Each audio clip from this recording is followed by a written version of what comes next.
Hello' friends, কি খবৰ আপোনালোকৰ? আশা কৰোঁ সকলোৰে ভাল। মই বিকিয়া আহিছোঁ আজি এটা মোৰ নিজৰ ফেচৰ ওপৰত মেকআপৰ ভিডিঅ' লৈ। ভাবিছোঁ আপোনালোকক দেখুৱাওঁ, মই যিহেতু এটা মেকআপ আৰ্টিষ্ট, সেইকাৰণে ভাবিলোঁ যে মেকআপ এটাকে কৰোঁ নিজৰ ফেচৰ ওপৰত। কেতিয়াও কৰি পোৱা নাই, এই ফাৰ্ষ্ট টাইম কৰিছোঁ। মানে ভাবিলোঁ আপোনালোককো দেখুৱাওঁ, ভিডিঅ' বনাওঁ এটা, সেইকাৰণে চাই থাকক ভিডিঅ'টো। প্ৰথমতে আইব্ৰ'টো কৰি ল'লোঁ মই। এতিয়া আইব্ৰ'টো হৈছে মোৰ অকণমান মোটা, কাৰণ ল'ৰা মানুহ আৰু ছোৱালী মানুহৰ মাজত ডিফাৰেঞ্চ থাকেতো, সেইকাৰণে মোৰ আইব্ৰ'টো অলপ মানে মোটা হয়। এতিয়া সেইটো মিলাওঁতে অকণমান প্ৰব্লেম হৈছিলে, কিন্তু তথাপিও মিলাই ল'লোঁ ধুনীয়াকৈ। এতিয়া মই কনচিলাৰেৰে ধুনীয়াকৈ কাট কৰি ল'ম। হোৱাইট কনচিলাৰটো মই আইলিডত দিছোঁ, ধুনীয়াকৈ মিলাই ল'ম। এতিয়া কনচিলাৰ আইলিডত দিলে ধুনীয়াকৈ আই শ্বেডৰ কালাৰবিলাক ফ্ললেছ হয়, বহুত ধুনীয়াকৈ মানে কালাৰবিলাক গম পায় আৰু বহুত ধুনীয়া হাইলাইট কৰে। এতিয়া কাটি ল'লোঁ ধুনীয়াকৈ। কাটি লৈ উঠি যিহেতু মেকআপ আৰ্টিষ্ট হ'লেতো আৰু কৰিবই লাগিব, সেইকাৰণে ভাবিলোঁ নিজৰ ফেচতো এটা মেকআপ কৰোঁ, কেনেকুৱা হয়। নিজৰ ফেচত যেতিয়া পাৰোঁ তেতিয়াতো আৰু মানে বেলেগৰ ফেচত কৰাটোৰ কোনো প্ৰব্লেমেই নহয়, যিহেতু নিজৰ ফেচতে মানে মিলাব পাৰি। তাৰপিছত মই এটা কম্পেক্ট পাউডাৰ দি কনচিলাৰখিনি মই ধুনীয়াকৈ মিলাই ল'লোঁ। মিলাই লৈ উঠি এতিয়া মই 2-3টা কালাৰ মিলাই লৈ আই শ্বেডৰ কালাৰটো বনালোঁ। এয়া চাই থাকিব ভিডিঅ'টো। এনেকৈ বনাই ল'লোঁ। মই এতিয়ালৈ মোৰ ফেচত মেকআপ কৰা নাছিলোঁ, ক্লাইণ্টকে কৰিছোঁ বাৰু।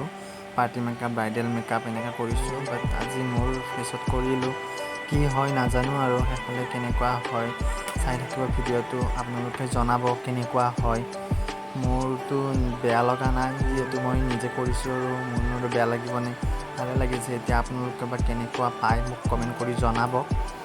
আৰু যদি ভিডিঅ'টো ভাল লাগে তেতিয়াহ'লে শ্বেয়াৰ কৰিব, লাইক কৰিব আৰু মোৰ চেনেলটো ছাবস্ক্ৰাইব কৰি দিব। এয়া মই কনচিলাৰ লগাইছোঁ ফেচত, ডাৰ্ক চাৰ্কেল লুকাবৰ কাৰণে, দাগবিলাক অকণমান লুকাবৰ কাৰণে। দাগ মানে মোৰ পিম্পলছৰে প্ৰব্লেম বহুত স্কিনত, সেয়ে মই অকণমান কনচিলাৰ লগাই এইবিলাক নোহোৱা কৰি দিছোঁ। প্ৰথমতে মানে ফাউণ্ডেশ্যনটো অকণমান হোৱাইট যেন লাগি আছিল, কিন্তু লাহে লাহে যেতিয়া মেকআপ কৰি গৈ আছোঁ, ধুনীয়াকৈ সময়খিনি গৈ আছে, তেতিয়া স্কিনৰ লগত ধুনীয়াকৈ এবজৰ্ব হৈ গৈছে। ফাউণ্ডেশ্যনটো ধুনীয়াকৈ মিলি গৈছে। প্ৰথমতে ভাবিছিলোঁ মোৰ যে মানে অকণমান বেছি হোৱাইট হৈ গ'ল, ফেয়াৰ হৈ গ'ল নেকি, কিন্তু নাই, তেনেকুৱা হোৱা নাই, ধুনীয়া হৈ গৈছে লাষ্টত। প্ৰথম অকণমান লাগে যে বেছিয়ে হ'ল নেকি ফাউণ্ডেশ্যন, বা এইটো বেছি হ'ল, ব্লাছাৰে বেছি হ'ল নেকি, তেনেকুৱা লাগি থাকে, কিন্তু নাই, পিছত ধুনীয়াকৈ এইটো মিলি যায়। যিমান টাইম গৈ থাকে সিমানে মেকআপটো স্কিনৰ লগত ধুনীয়া হৈ গৈ থাকে।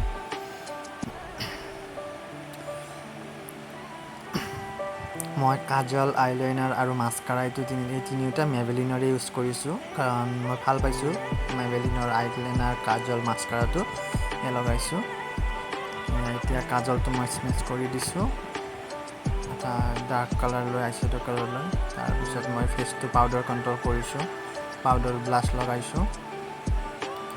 চাই থাকিব ভিডিঅ'টো কেনেকুৱা লাগে, শেষত ক'বলৈ একদম নাপাহৰিব। এয়া মই জেটিং স্প্ৰে মাৰি ল'লোঁ। এতিয়া হাইলাইটাৰ লগাম। হাইলাইটাৰটো বহুত ভাল লাগে, মই দিয়কচোন লগাই পোৱা নাছিলোঁ, ব্ৰাইডেলকে দিওঁ।